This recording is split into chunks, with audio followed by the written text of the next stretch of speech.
नमस्कार, good luck today में स्वागत है आप सभी का। और मैं हूं आपके साथ शगुफ्ता साहिल देव, और मेरा साथ एक बार फिर से देने के लिए स्टूडियो में मौजूद हैं पंडित शैलेंद्र पांडे जी। पंडित जी, बहुत बहुत स्वागत है आपका।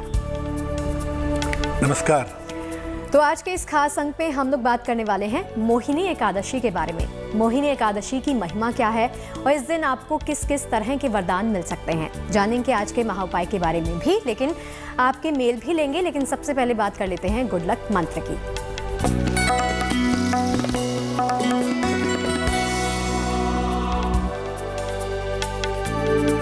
हो सकता है किसी कारण से या स्वास्थ्य की वजहों से आप एकादशी का व्रत न रख पाएं।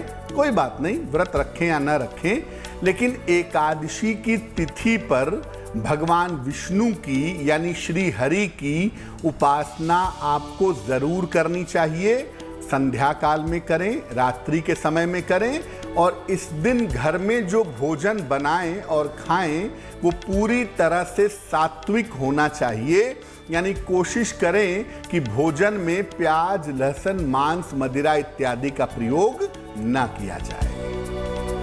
तो आज के गुड लक मंत्र के बारे में तो आपने जान लिया। पंडित जी से जान लेते हैं 12 मई के पंचांग के बारे में।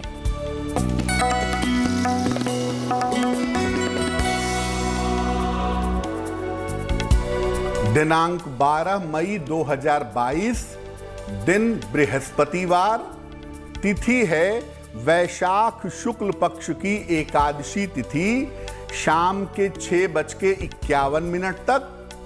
नक्षत्र है उत्तरा फाल्गुनी नक्षत्र, शाम के 7:30 तक। इसके बाद हस्त नक्षत्र। चंद्रमा कन्या राशि में संचरण कर रहे हैं। राहु काल का समय दोपहर के 1:30 से लगभग 3 बजे तक। दक्षिण दिशा की तरफ यात्रा करने की मनाही है, लेकिन अगर यात्रा करना जरूरी है, मजबूरी है, तो जरा सी पीली सरसों खाकर और भगवान का स्मरण करके यात्रा करेंगे तो मुश्किल से बचे रहेंगे। और चलिए आज की चर्चा की शुरुआत करते हैं। पंडित जी, सबसे पहले जो मैं आपसे जानना चाहती हूँ वो ये कि एकादशी व्रत की पहले तो महिमा क्या है, और विशेष रूप से मोहिनी एकादशी की महिमा क्या होती है? बिल्कुल, देखिए, हिंदू धर्मशास्त्र जो हैं या जो हिंदू धर्म है ना, ये केवल जीवन की, शरीर की, खाने पीने की बात नहीं करता। ये आपके मन को, आपकी आत्मा को शुद्ध करने की बात करता है। जो ब्यूटीफुलनेस, जो खूबसूरती हिंदू धर्मशास्त्रों की है वो कहीं और हो पाना कठिन है। हिंदू धर्मशास्त्रों में शरीर और मन को संतुलित करने के लिए, याद रखिए, शरीर के अलावा मन को भी संतुलित रखने के लिए व्रत और उपवास के नियम बनाए गए हैं। तमाम व्रत और उपवासों में सर्वाधिक महत्व एकादशी का बताया जाता है। हम नवरात्रि का उपवास भी रखते हैं, हम पूर्णिमा का उपवास भी रखते हैं, हम बहुत सारे उपवास रखते हैं, बहुत सारे व्रत करते हैं, लेकिन सबसे ज्यादा जो महत्व है वो एकादशी का है। और एकादशी महीने में 2 बार पड़ती है। एक पड़ती है शुक्ल पक्ष की एकादशी और एक पड़ती है कृष्ण पक्ष की एकादशी। वैशाख के महीने में एकादशी उपवास का ज्यादा महत्व है। कारण क्या है? वैशाख के महीने से गर्मियों की शुरुआत हो जाती है और गर्मी के मौसम में बिना खाए पिए रहना बहुत कठिन होता है। इसीलिए यहां पर एकादशी का विशेष महत्व है, जिससे आपका मन और आपका शरीर दोनों संतुलित हो जाते हैं। और वैशाख के महीने में एकादशी का उपवास रखने से गंभीर रोगों से रक्षा होती है और बहुत सारा नाम और यश व्यक्ति को प्राप्त होता है। मोहिनी एकादशी की बात क्या है? देखिए, इस एकादशी के उपवास से मोह के बंधन नष्ट हो जाते हैं। तुलसीदास जी ने लिखा ना, मोह सकल व्याधिन के मूला। दुनिया में जितने भी कष्ट हैं, तकलीफें हैं, बीमारियां हैं, उसके पीछे मोह है। चाहे वो पैसे का मोह हो, शरीर का मोह हो, संतान का हो, पत्नी का हो, पति का हो, हर तरह का मोह आपके बंधन का कारण है। इसलिए मोह के बंधन नष्ट करने के लिए इस एकादशी को रखते हैं, इसके नियमों का पालन करते हैं, इसीलिए इसे मोहिनी एकादशी कहते हैं। ज्यादातर लोगों को तो यह पता ही नहीं है कि वो किस मोह में डूबे हुए हैं, लेकिन फिर भी अगर कोई व्यक्ति भावनाओं से मुक्ति चाहता है, मोह से मुक्ति चाहता है, तो वैशाख मास की एकादशी यानी मोहिनी एकादशी पर विशेष उपासना करेगा। मोहिनी एकादशी के दिन भगवान विष्णु के राम स्वरूप की उपासना की जाती है। देखिए, एकादशी पर भगवान विष्णु और उनके अवतारों की ही सामान्यतः पूजा होती है, चाहे वो भगवान कृष्ण हो, भगवान मधुसूदन हो, नारायण हो। उसी तरह से भगवान विष्णु के राम स्वरूप की उपासना की जाती है। और इस बार जो मोहिनी एकादशी का अवसर है वो 12 मई को है। इस दिन मोह के बंधन कैसे काटे जाएंगे, मोह से मुक्ति कैसे मिलेगी, इस पर आगे हम चर्चा जारी रखेंगे। तो मोहिनी एकादशी की महिमा क्या है, उसके उपाय क्या हो सकते हैं और क्या कुछ करना चाहिए आपको, ये आपने पंडित जी से जान लिया। अब राशिफल पर आते हैं और बात करते हैं सबसे पहले मेष, वृष और मिथुन राशि का दैनिक राशिफल क्या रहने वाला है।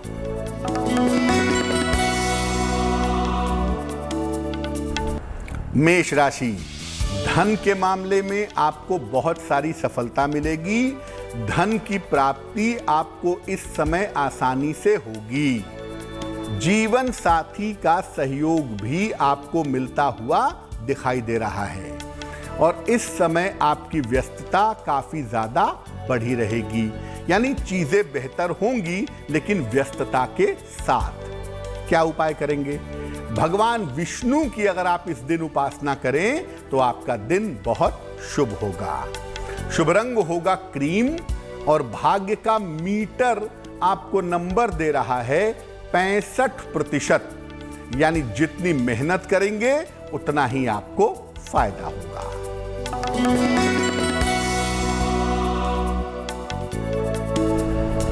वृषभ राशि, करियर के विस्तार का योग बनता है।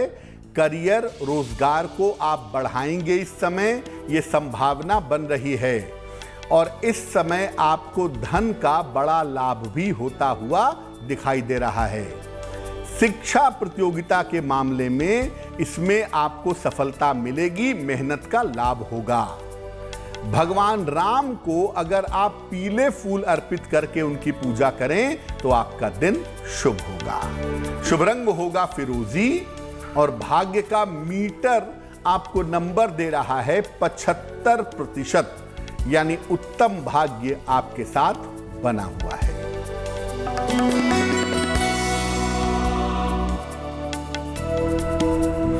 मिथुन राशि, स्वास्थ्य का बहुत ध्यान बनाए रखना है आपको। सेहत को लेकर लापरवाही मत करिएगा।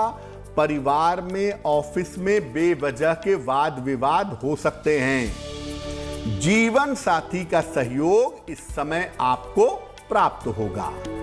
क्या करेंगे?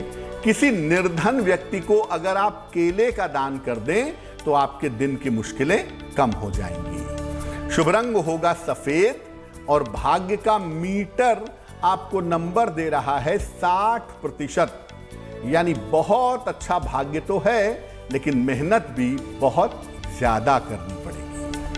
और चलिए राशिफल के सिलसिले को भी आगे बढ़ाएंगे। एक अहम सूचना आपको दे देते हैं कि किसी विशेष राशि के बारे में पंडित जी इस शो के अंत में बताने वाले हैं, तो शो के अंत तक आप बने रहिए। अब आप सभी के सवाल लेने का वक्त हो चला है, तो पंडित जी कौन से दर्शक का सवाल लेंगे?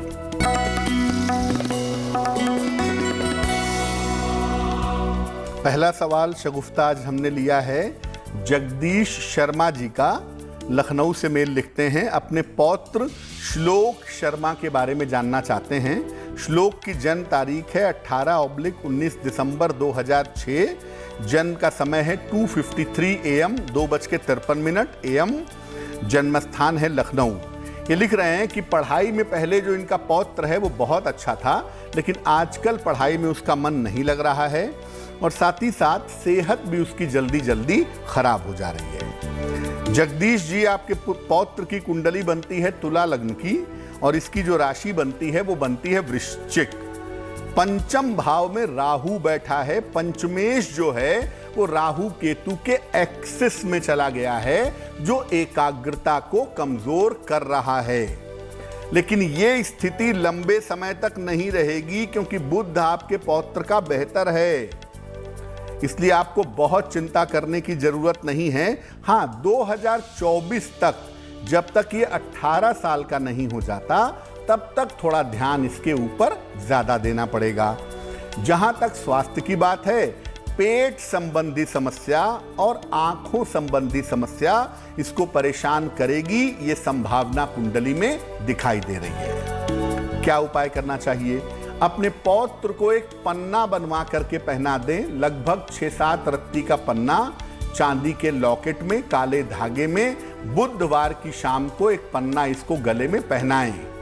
दूसरा, इसको बोलें कि ये नित्य प्रातः सूर्य भगवान को जल चढ़ाए, और अगर ये रोज सुबह शाम 27 बार गायत्री मंत्र का जप करे, या सुबह शाम गायत्री मंत्र सुने बैठ करके लगभग 5 मिनट 10 मिनट भी सुबह शाम अगर गायत्री मंत्र सुने, तो इसके लिए बहुत शुभ होगा। एक बात का ध्यान जरूर रखिएगा कि इस कुंडली में भविष्य में वाहन दुर्घटना की संभावनाएं हैं, इसलिए जब भी ये गाड़ी चलाएंगे, साइकिल चलाएंगे, हमेशा पूरे जीवन में सावधानी से वाहन चलाएंगे, इनके लिए बेहतर होगा। तो मोहिनी एकादशी की महिमा के बारे में हम बात कर रहे हैं, उसके बारे में पंडित जी ने आपको बता दिया। अब बात करते हैं पंडित जी, मोहिनी एकादशी पर किस किस तरह के वरदान मिल सकते हैं, उसके बारे में थोड़ा सा बताइए। देखिए, मोहिनी एकादशी पर सबसे बड़ा वरदान तो यही है कि आप अपने मोह के बंधनों को नष्ट कर सकते हैं। लेकिन उसके अलावा क्या वरदान मिल सकते हैं? व्यक्ति की चिंताएं और मोह माया का प्रभाव कम होता है। दुनिया में जितनी भी हम साधना करते हैं, उपासना करते हैं, ईश्वर की तरफ चलने का प्रयास करते हैं ना, तो उसमें उसका उद्देश्य यही होता है कि मोह कम हो। हमारा मोह कम ही नहीं होता। शरीर से मोह है, पद से मोह है, प्रतिष्ठा से मोह है, और ये मोह जो है वो माया का सृजन करता है। इसलिए मोहिनी एकादशी पर मोह माया का प्रभाव कम होगा अगर आप उस भाव में जाएंगे तो। ईश्वर की कृपा का अनुभव होता है। देखिए, दुनिया में ऐसा कोई भी व्यक्ति नहीं है जो ये कह दे कि मैंने ईश्वर से प्रार्थना की और मेरी प्रार्थना कभी पूरी नहीं हुई। जरूर कभी ना कभी पूरी हुई होगी, लेकिन वो अनुभव हमेशा होने लगे, ये बात ज्यादा अहम है। और सबसे बड़ी बात, जब आप एकादशी का उपवास रखते हैं तो आपका पाप प्रभाव कम होता है। मन में पाप प्रभाव आना, नकारात्मक प्रभाव आना एक बड़ी सामान्य सी बात है, किसी के मन में भी आ सकता है। लेकिन हम लगातार मन को शुद्ध करने का प्रयास करते हैं तो पाप प्रभाव कम होता है, मन शुद्ध होता है, और इसके अलावा व्यक्ति हर तरह की दुर्घटनाओं से सुरक्षित बना रहता है। शास्त्र कहता है कि अगर आप मोहिनी एकादशी के उपवास का पालन करते हैं तो गौदान के पुण्य का फल मिलता है। गौदान मतलब गाय का दान करना। गो और गौ में फर्क है। गो मतलब होता है जबान, वाणी, और गौ मतलब होता है गाय। तो यहां पे गौदान है, यानी गाय के दान के पुण्य का फल मिलता है जब आप मोहिनी एकादशी का व्रत रखते हैं, इसका पालन करते हैं और इसके मर्म को समझते हैं। तो मोहिनी एकादशी पर आपको कौन कौन से वरदान मिल सकते हैं, उसके लिए आपको क्या कुछ उपाय करने हैं, पंडित जी लगातार आपको बता रहे हैं। अब लौटते हैं राशिफल के सिलसिले पर और बात कर लेते हैं कर्क, सिंह और कन्या राशि के हाल की।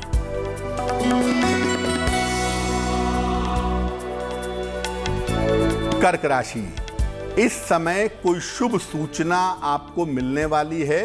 ये संभावना आपकी कुंडली में बनी हुई है। आपके कारोबार में, आपके व्यापार में भी आपको लाभ होगा, और इस समय अगर अपने बड़ों की सलाह मान करके आप चलें तो आपको निश्चित रूप से लाभ होगा।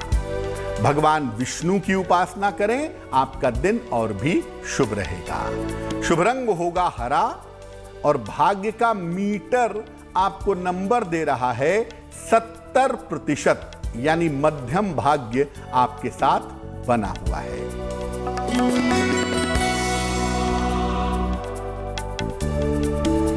सिंह राशि, स्वास्थ्य आपका लगातार अच्छा बना रहेगा। उच्चाधिकारियों का सहयोग इस समय आपको प्राप्त होगा और अगर कहीं पर धन रुका हुआ है, फंसा हुआ है, तो वो धन भी आपको मिलेगा। क्या करेंगे? किसी निर्धन व्यक्ति को अगर थोड़े से धन का दान आप कर दें तो आपका दिन शुभ होगा। शुभ रंग होगा सफेद और भाग्य का मीटर आपको नंबर दे रहा है 80%, यानी बहुत अच्छा भाग्य आपके साथ बना हुआ है।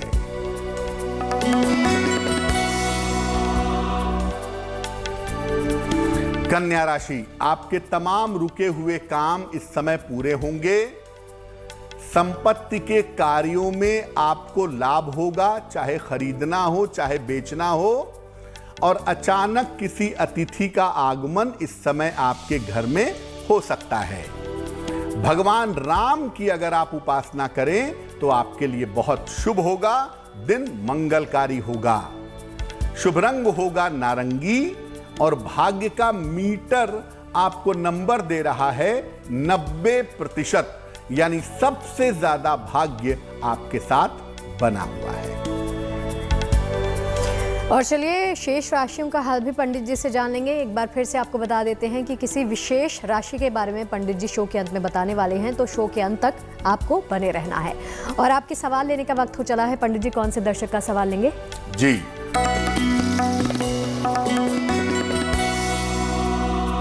शगुफ्ता, आज का दूसरा सवाल जो है वो जया ठाकुर जी ने लिखा है, छत्तीसगढ़ से लिखती हैं। अपनी बहन ममता ठाकुर के बारे में जानना चाहती हैं। ममता की जन्म तारीख है 13 नवंबर 1987।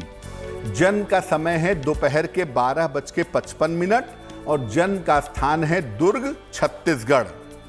ये पूछ रही हैं कि बहन के विवाह में बहुत विलंब हो चुका है, तो इनका विवाह कब होगा और क्या इनकी बहन मांगलिक हैं और क्या इसके लिए कोई उपाय करने चाहिए? देखिए जया, आपकी बहन की कुंडली बनती है कुंभ लग्न की और बहन की राशि बनती है कर्क राशि। महादशा इनकी चल रही है शुक्र की और अंतरदशा चल रही है केतु की। आपकी बहन की कुंडली का जो सप्तमेश है वो नीच राशि में है, अष्टमेश के साथ बैठा हुआ है। बृहस्पति राहु के साथ बैठा है, बृहस्पति ऊपर से वक्री है, यानी विवाह के बाधक योग कुंडली में बहुत हैं। लेकिन फिर भी ये कुंडली अविवाहित वाली नहीं है, इनका विवाह जरूर होगा। और ज्योतिष के हिसाब से जनवरी 2023 से लेकर के अगस्त 2023 के बीच में इनकी शादी होनी चाहिए। आप लोग अपना प्रयास अभी से करते रहें। दूसरी बात यह है कि देखिए, मांगलिक होने का मतलब यह नहीं है कि शादी मांगलिक से ही होगी। कुंडली मिला करके शादी करनी चाहिए, क्योंकि मंगल दोष पाप ग्रहों से भी कट जाता है। तो मांगलिक तो कुंडली है, लेकिन उसके लिए अलग से कोई उपाय मत करिएगा। शादी के समय ठीक से कुंडली मिला लेना जरूरी होगा, इतना ही बहुत है। अब आपकी बहन का शीघ्र विवाह हो जाए, विवाह की मुश्किलें दूर हो जाएं, उसके लिए क्या उपाय करें? एक, इनको ओपल बनवा के पहना दीजिए। लगभग 10-12 रत्ती का ओपल चांदी की अंगूठी में, दाहिने हाथ की तर्जनी उंगली में। शुक्रवार की शाम को इनको ओपल पहनाने से लाभ होगा। तो एक, इनको अच्छा सा ओपल पहना दीजिए और दूसरा, इनको बोलिए सप्ताह में एक दिन हर बुधवार को पार्वती मंगल का पाठ करेंगी। गोस्वामी तुलसीदास जी ने पार्वती मंगल लिखा है, 40-45 मिनट लगेंगे इसको पढ़ने में। तो बुधवार को स्नान करके भगवान शिव और मां पार्वती के सामने बैठ करके पार्वती मंगल का अगर ये पाठ करें हर बुधवार के बुधवार, तो इनका विवाह जल्दी हो जाएगा। तो पंडित जी से हम लगातार जान रहे हैं कि मोहिनी एकादशी की महिमा क्या है, इसके बारे में पंडित जी ने बता दिया। मोहिनी एकादशी के दिन क्या कुछ करना चाहिए वो भी आपने जाना, और मोहिनी एकादशी पर पूजा कैसे करनी चाहिए, उसका सही विधि विधान क्या है, पंडित जी इसके बारे में जानकारी दीजिए। मोहिनी एकादशी पर पूजा उपासना कैसे होगी? देखिए, आपको पहले भी बताया कि एकादशी व्रत के जो मुख्य देवता होते हैं या मुख्य भगवान होते हैं, वो होते हैं भगवान विष्णु या उनके अवतार, जिनकी पूजा एकादशी पर की जाती है। तो मोहिनी एकादशी के दिन सुबह उठ करके स्नान करने के बाद पहले भगवान सूर्य को अर्घ दीजिए, जल चढ़ाइए। इसके बाद भगवान राम की उपासना आपको करनी है। नीलांबुज श्यामल कोमलांगम सीता समारोपित वाम भागम पाणौ महासा यक चारुचापम नमामि रामम रघुवंशनाथम। भगवान राम की आराधना करनी है। उनको पीले फूल, पंचामृत और तुलसी के पत्ते अर्पित करने हैं। फल भी अर्पित करिए। और देखिए, कुछ नहीं है ना, तो केवल 2 तुलसी के पत्ते अर्पित करेंगे तो भी आपका नैवेद्य, आपका भोग पूरा होगा। इसके बाद भगवान राम का ध्यान करें। ध्यान मंत्र भी आपको बताया, और उनके मंत्रों का जप करें। ओम राम रामाय नमः, ओम रामचंद्राय नमः, या भगवान राम का नाम भी मंत्र है, राम राम राम राम। इस मंत्र का जप करें। और जब आप एकादशी का व्रत रखेंगे तो दिन भर केवल लिक्विड लीजिए, तब आपको फायदा होगा। दूध पी लीजिए, जूस पी लीजिए, फलों का रस पी लीजिए, या फल खाइए केवल, तो इसके अच्छे परिणाम मिलेंगे। अब ये नहीं कि शाम को शामक का चावल बनवा लिए और सिंघाड़े के आटे की रोटी बनवा ली, आलू की सब्जी बनवा के खा रहे हैं, तो ये सब साइकोलॉजिकल व्रत है, इसका कोई मतलब नहीं है। और अगले दिन सुबह, एकादशी के अगले दिन सवेरे, एक समय का भोजन या अन्न किसी निर्धन व्यक्ति को दान करिएगा, तब आपका व्रत समाप्त होगा। और जब आप एकादशी का व्रत करते हैं तो हम क्या कहते हैं कि भैया उल्टे सीधे आहार मत ग्रहण करो। आहार का मतलब ये नहीं जो खा रहे हैं, जो आंखों से देख रहे हैं वो आंखों का आहार है, जो कानों से सुन रहे हैं वो कान का आहार है। इसलिए मन को ईश्वर में लगाएं, क्रोध ना करें, आहार पर ध्यान दें और असत्य ना बोलें। और उपवास का मतलब क्या होता है? उप का मतलब होता है निकट, वास मतलब रहना। तो जब आप उपवास रखते हैं तो आप ज्यादा से ज्यादा ईश्वर के निकट रहने का प्रयास करेंगे। उनकी पूजा, उनकी उपासना, उनका ध्यान, उनकी प्रार्थना जब आप ये करेंगे तब उपवास का मतलब होगा। केवल खाना ना खाने से उपवास नहीं होता है, वो निराहार रहने वाली बात है। इसलिए आप ज्यादा से ज्यादा समय पूजा, उपासना और ध्यान में लगाएं, ईश्वर के निकट रहें, तब आपका उपवास पूरा होगा। तो मोहिनी एकादशी पर किस विधि विधान के साथ आपको पूजा अर्चना करनी है वो आपने पंडित जी से जान लिया। दैनिक राशिफल पर वापस लौटते हैं और पंडित जी से जान लेते हैं तुला, वृश्चिक और धनु राशि का दैनिक राशिफल।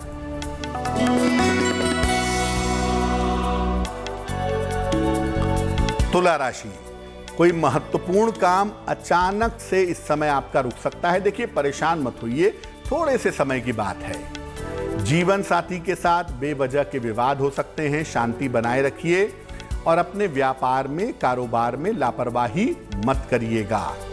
किसी निर्धन व्यक्ति को अगर आप केले का दान करें तो आपके लिए बहुत शुभ रहेगा, दिन आपका बेहतर होगा। शुभ रंग होगा सुनहरा और भाग्य का मीटर आपको नंबर दे रहा है 60%, यानी मेहनत बहुत ज्यादा होगी, भाग्य उसकी तुलना में थोड़ा कम रहेगा।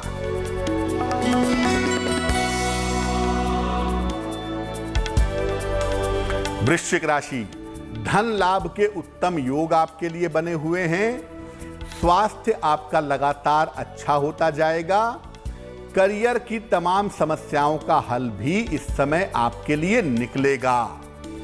किसी निर्धन व्यक्ति को अगर आप धन का दान करें तो आपका दिन बहुत शुभ होगा। शुभ रंग जिसका प्रयोग करेंगे वो होगा लाल और भाग्य का मीटर आपको नंबर दे रहा है 70%, यानी मध्यम भाग्य आपके साथ बना हुआ है।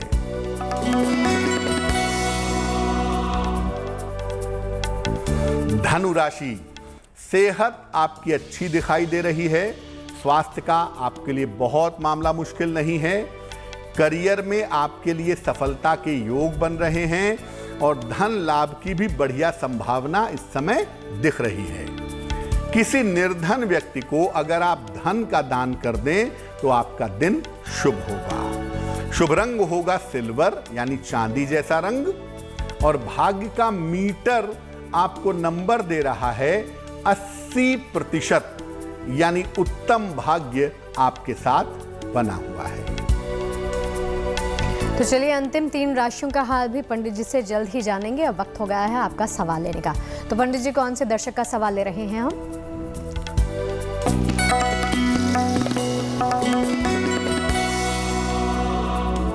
निपुण सक्सेना जी ने हमें प्रश्न लिखा है, नोएडा से लिखते हैं ये। इनकी जन्म तारीख है 4 जनवरी 1981। जन्म का समय है 7:59 शाम को 7:59 PM। जन्म स्थान है दिल्ली। ये लिख रहे हैं कि 4 साल से नौकरी नहीं है, कब नौकरी मिल पाएगी, या नौकरी नहीं मिलेगी तो क्या मुझे व्यवसाय में जाना चाहिए। फिर लिख रहे हैं कि 3 साल पहले मेरा तलाक भी हो चुका है, तो क्या भविष्य में मेरा विवाह होगा। निपुण आपकी कुंडली बनती है कर्क लग्न की और आपकी राशि बनती है धनु राशि। महादशा चंद्रमा की और अंतरदशा आपकी शुक्र की चल रही है। देखिए, कर्क लग्न के लिए शुक्र एक बाधक ग्रह है, तो बाधा तो उत्पन्न करेगा ही, जो कर रहा है वो। और जहां तक नौकरी की बात है आपकी कुंडली में, अभी आपको नौकरी मिलेगी 13 जुलाई के उपरांत, यानी जुलाई, अगस्त, सितंबर के महीने में एक मध्यम नौकरी आपको मिलेगी। वो नौकरी आप कर लीजिएगा, वहां से जिंदगी आपकी बेहतर होनी शुरू हो जाएगी। जहां तक दूसरे विवाह का प्रश्न है, अप्रैल 2023 के पहले आपकी दूसरी शादी होने की संभावना बनती है, लेकिन मैं निवेदन यही करूंगा कि दूसरी शादी भी कुंडली मिलाकर के सोच समझकर ही करिएगा। अब आपकी कुंडली को बेहतर कैसे करें? बाकी तो सब अपनी जगह ठीक है, लेकिन मानसिक स्थिति बड़ी खराब है और मुश्किलें लंबे समय से चली आ रही हैं, तो ऐसा लग रहा है कि फाइनेंशियल कंडीशन भी बहुत अच्छी नहीं होगी। तो आप 2 उपाय करें।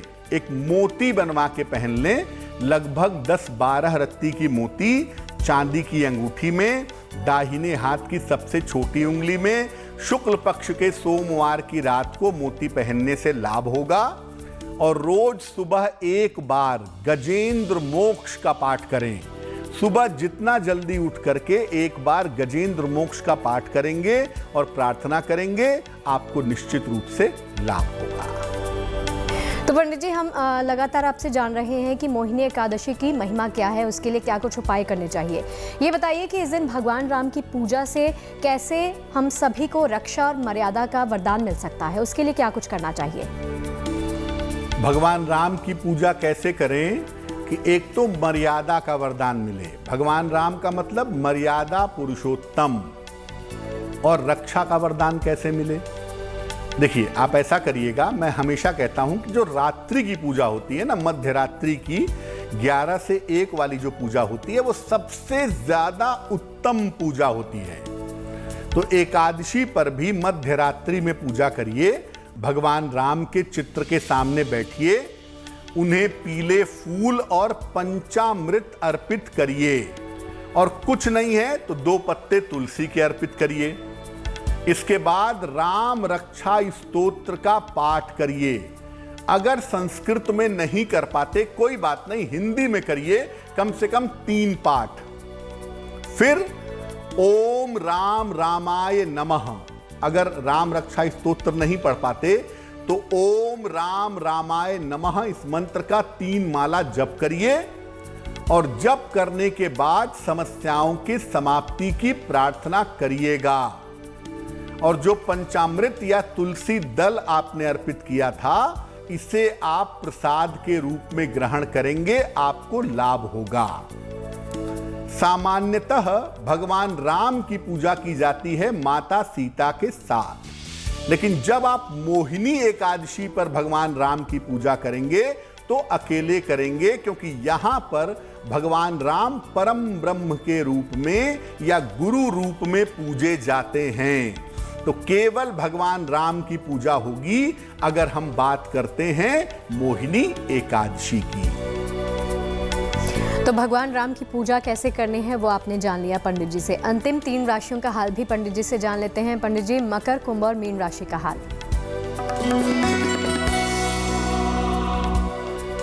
मकर राशि, स्वास्थ्य की स्थिति थोड़ी गड़बड़ थी, तो अब निश्चिंत हो जाइए।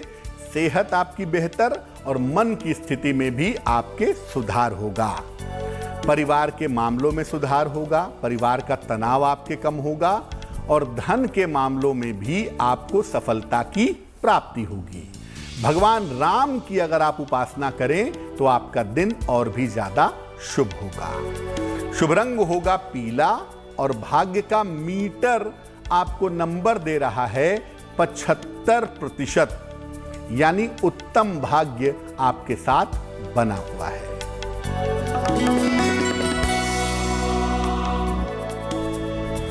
कुंभ राशि, व्यर्थ के तनाव से बचना है आपको, बेवजह की चिंता दिख रही है। करियर में, पढ़ाई में मेहनत बहुत है इस समय, जिसकी वजह से थोड़े परेशान हो सकते हैं। शिक्षा प्रतियोगिता में भी काफी व्यस्तता आपकी बनी रहेगी। किसी निर्धन व्यक्ति को अगर आप केले का दान कर दें तो आपका दिन शुभ होगा। शुभ रंग जिसका प्रयोग करेंगे वो होगा आसमानी और भाग्य का मीटर आपको नंबर दे रहा है 60%, यानी कि मेहनत ज्यादा होगी, भाग्य उस तुलना में थोड़ा कम रहेगा।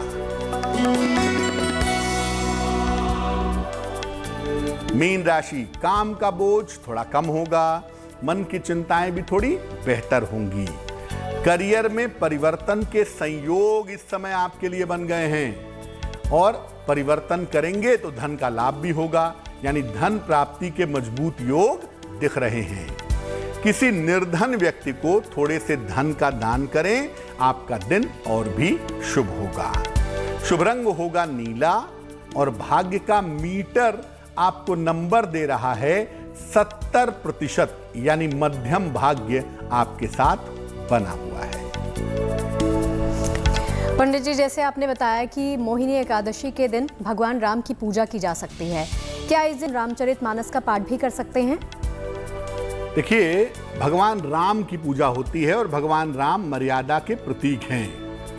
स्वास्थ्य के लिए आप मोहिनी एकादशी पर राम रक्षा स्तोत्र का पाठ कर सकते हैं। आप चाहें तो भगवान राम की स्तुति है, श्री रामचंद्र कृपाल भजमन हरण भव भय दारुणम, इसका भी पाठ कर सकते हैं। और जैसा शगुफ्ता ने पूछा, रामचरितमानस का पाठ करें तो बहुत ही सुंदर है। रामचरितमानस का पूरा पाठ करेंगे, लगभग 24 घंटे तो उसमें लग जाते हैं। तो आप चाहें तो मोहिनी एकादशी पर शुरुआत करें और अगले दिन समाप्त करें, ऐसा भी कर सकते हैं। और अगर आपको मोहिनी एकादशी को ही केवल पाठ करना है तो आप रामचरितमानस के बाल कांड का पाठ करिएगा।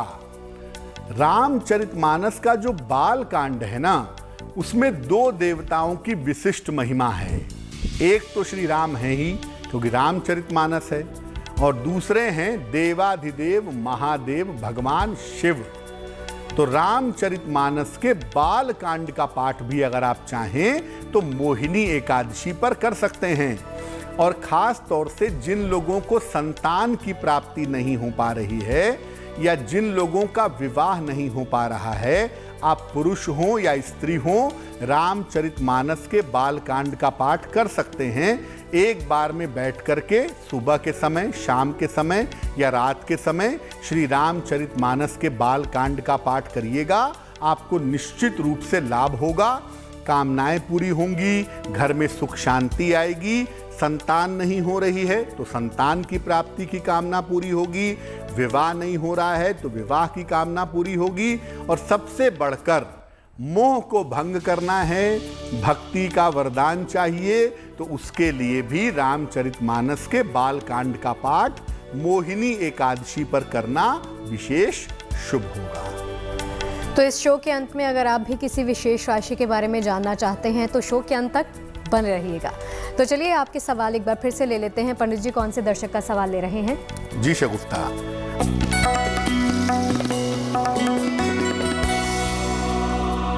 आज के कार्यक्रम का जो अंतिम प्रश्न है वो शिवम विश्वकर्मा जी का है। मध्य प्रदेश से लिखते हैं शिवम। जन्म की तारीख है 2 जून 1998। जन्म का समय है 9:50 सवेरे। जन्म का स्थान है लखनदौन, मध्य प्रदेश। ये लिख रहे हैं कि सिविल इंजीनियरिंग 2020 में पूरी हो गई है। क्या मुझे सरकारी नौकरी मिलेगी या मुझे कौन से करियर में जाना चाहिए? शिवम, आपकी कुंडली है कर्क लग्न की और आपकी राशि बनती है सिंह। महादशा चंद्रमा की और अंतरदशा बुध की चल रही है जून 2023 तक। पहले बता दूं कि जून 2023 के पहले इस साल के अगस्त 2022 से जून 23 के पहले प्राइवेट सेक्टर में एक बेहतर नौकरी आपको मिल जाएगी। दूसरी बात कि आप सरकारी नौकरी की तैयारी करते रहिए। पीडब्ल्यूडी में, रेलवेज में या भारत सरकार के किसी विभाग में 2024 में आपको सरकारी नौकरी मिलने के योग बनते हैं तो पहले आप प्राइवेट नौकरी में जाइए, अपनी तैयारी करते रहिए, इसके बाद आपको गवर्नमेंट जॉब मिल जाएगी। मुश्किल कहाँ है? मंगल जो है वो कर्क लग्न का सबसे महत्वपूर्ण ग्रह है, बैठा भी सही जगह है लेकिन कम्बस्ट है, अस्त हो गया है। तो जितना इफर्ट होना चाहिए, जितना प्रयास होना चाहिए ना, एक तो वो कम दिख रहा है और दूसरा ये है कि ये सेहत को भी कहीं ना कहीं कम कर रहा है। क्या उपाय करेंगे? एक देसी मूंगा बनवा के पहनिए, लगभग 12 से 14 रत्ती का, तांबे या सोने की अंगूठी में, दाहिने हाथ की अनामिका उंगली में। मंगलवार की सवेरे मूंगा पहनने से आपको लाभ होगा। तो आप एक तो देसी मूंगा पहन लें, दूसरा काम रोज सुबह सूर्य भगवान को जल चढ़ाएं, सादा पानी, प्लेन वाटर, और रोज सुबह आदित्य हृदय स्तोत्र का अगर आप पाठ करें तो आपके लिए बहुत शुभ रहेगा। पंडित जी, जैसे आपने बताया कि मोहिनी एकादशी का जो भी जातक व्रत करते हैं उनका मोह कम हो जाता है, तो क्या एकमात्र एक दिन का व्रत करने से आपके तमाम मोह जो हैं वो खत्म हो जाएंगे? देखिए शगुफ्ता, एक दिन की प्रक्रिया नहीं है मोह को नष्ट करना। ये एक शुरुआत है कि आपको ये याद रहे कि मुझे मोह के बंधन से मुक्त होना है, क्योंकि अगर आप शुरुआत ही नहीं करेंगे तो आप कभी भी मोह से मुक्त नहीं होंगे। जन्म लेंगे, खाएंगे पिएंगे, जीवन बिताएंगे और मृत्यु को प्राप्त हो जाएंगे। जबकि मानव का जन्म हुआ है ईश्वर की उपलब्धि के लिए, इसलिए आपको ये याद दिलाया जा रहा है कि मोह के बंधन से आपको मुक्त होना है। एक दिन आप व्रत रख लेंगे, उपवास रख लेंगे, उससे मोह के बंधन अगर कटने लगे तो साल में कुछ करने की जरूरत ही नहीं है। एक दिन उपवास रखो, मोह से मुक्ति हो जाए, और मोह से मुक्ति हो जाए ईश्वर की उपलब्धि हो जाए।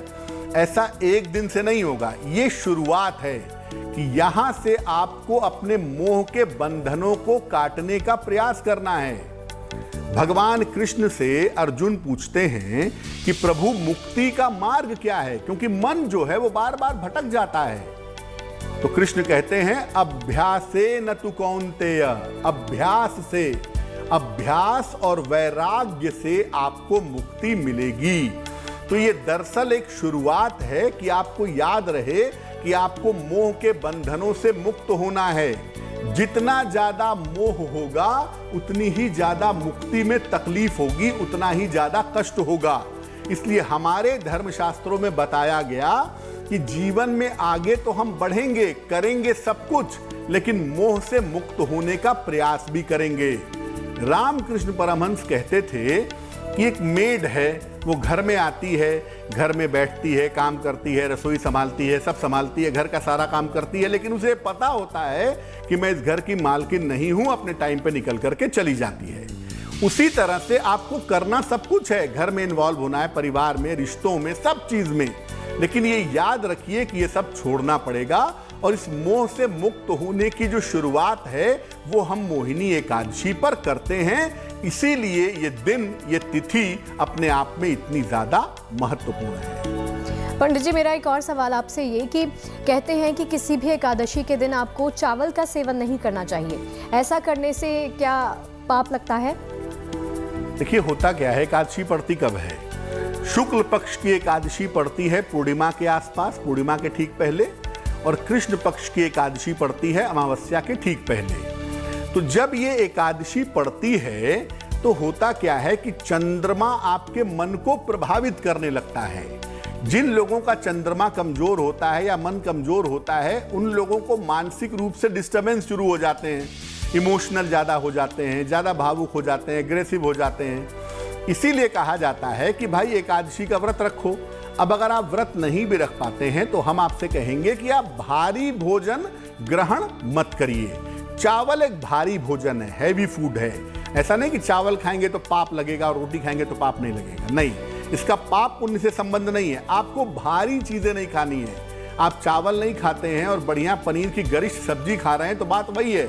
यानी अगर आप एकादशी पर भोजन कर ही रहे हैं तो आप हल्का भोजन करिए, कोशिश करिए कि चावल और गरिष्ठ भोजन का सेवन ना किया जाए। और चलिए पंडित जी से जान लेते हैं कि जिन जातकों का जन्मदिन 12 मई को आता है उनके लिए आने वाला वक्त कैसे रहने वाला है।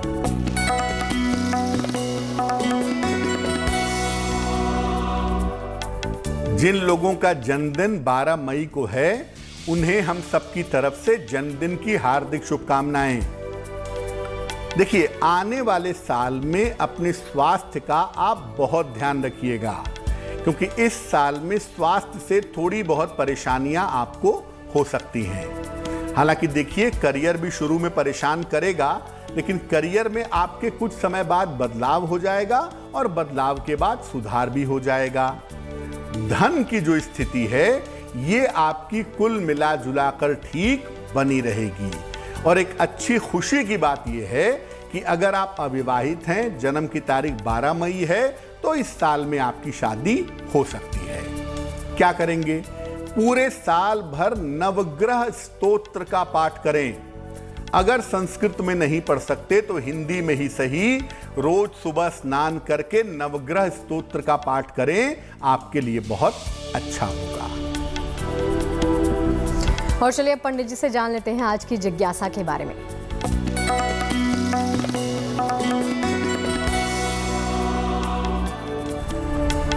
आज की जिज्ञासा है कि क्या प्रार्थना करने से जीवन में बदलाव हो जाता है? क्योंकि बहुत बार क्या होता है, कोई घर में बीमार होता है, हम भगवान से प्रार्थना करते हैं, अच्छे नंबरों के लिए प्रार्थना करते हैं, किसी की सफलता के लिए प्रार्थना करते हैं। क्या वास्तव में प्रार्थना से नियम बदल जाते हैं? देखिए, प्रार्थना कितनी बार की जाती है और किस तरीके से की जाती है, ये बहुत इंपॉर्टेंट है। प्रार्थना होती है सेवा भाव से, आर्द्र भाव से, बहुत सारे भाव से प्रार्थना होती है। तो प्रार्थना किस भाव से कर रहे हैं? जब हाथी का पैर मगरमच्छ ने पानी में पकड़ लिया तो उसने सब कुछ उठा करके प्रार्थना की, अपने सूंड से कमल उठा के नारायण से प्रार्थना की कि मेरी रक्षा करो। उसने अंतिम प्रार्थना की तो भगवान ने रक्षा की। जब द्रौपदी के चीरहरण होने लगे, द्रौपदी ने दोनों हाथ ऊपर उठाकर सब कुछ समर्पित करके प्रार्थना की तो द्रौपदी की भी रक्षा हुई। किस भाव से प्रार्थना कर रहे हैं ना, वो बहुत इंपॉर्टेंट है। प्रार्थना निरंतर हो और सही भाव से हो तो यकीन मानिए प्रार्थना जीवन में बदलाव कर सकती है, कर देती है। लेकिन प्रार्थना रीजनेबल होनी चाहिए। अब आप कल से प्रार्थना करिए कि सूरज जो है वो पश्चिम से निकलने लगे, तो ऐसी कोई प्रार्थना स्वीकार नहीं होगी। लेकिन हृदय से डूब करके, ईश्वर में समर्पण करके अगर आप प्रार्थना करेंगे तो यकीन मानिए, ग्रह कुछ भी कहते हों, नक्षत्र कुछ भी कहते हों, ईश्वर आपकी प्रार्थना को स्वीकार जरूर करेंगे। और चलिए पंडित जी से जान लेते हैं 12 मई के शुभ पहर के बारे में।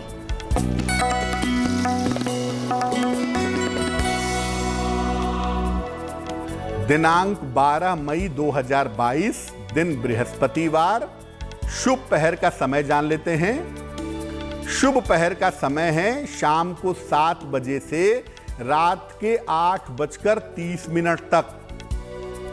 इस समय में भगवान राम को पीले फूल अर्पित करिए, और अगर वास्तविक फूल नहीं मिल रहे हैं पीले रंग के, तो मानसिक पीले फूल भगवान राम को समर्पित करिए। इससे आपके जीवन की वर्तमान समस्याएं दूर होंगी। लेकिन यह फायदा तभी होगा जब शुभ पहर में करेंगे। 12 मई बृहस्पतिवार को शाम को 7 बजे से रात के 8:30 के बीच में। और चलिए पंडित जी से जान लेते हैं अंत में आपकी विशेष राशि के बारे में विशेष जानकारी।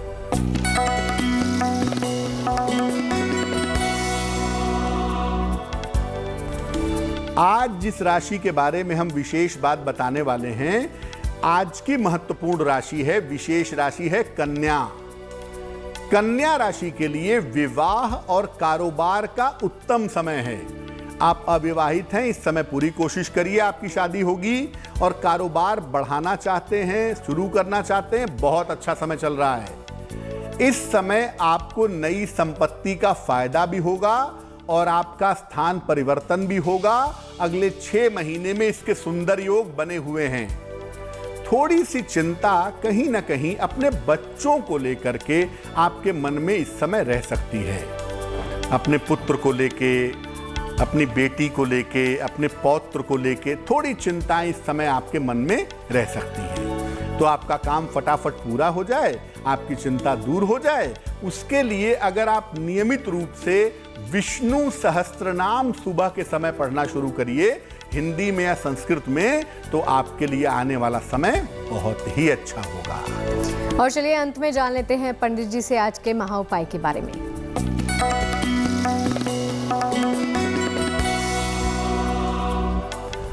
बहुत बार ऐसा होता है कि लगातार वाहन दुर्घटना होने लगती है। कभी वाहन यहाँ लड़ा, कभी वहाँ लड़ा, कभी बल्ब टूट गया, कभी वाहन खराब हो गया, बार बार वाहन दुर्घटना हो रही है।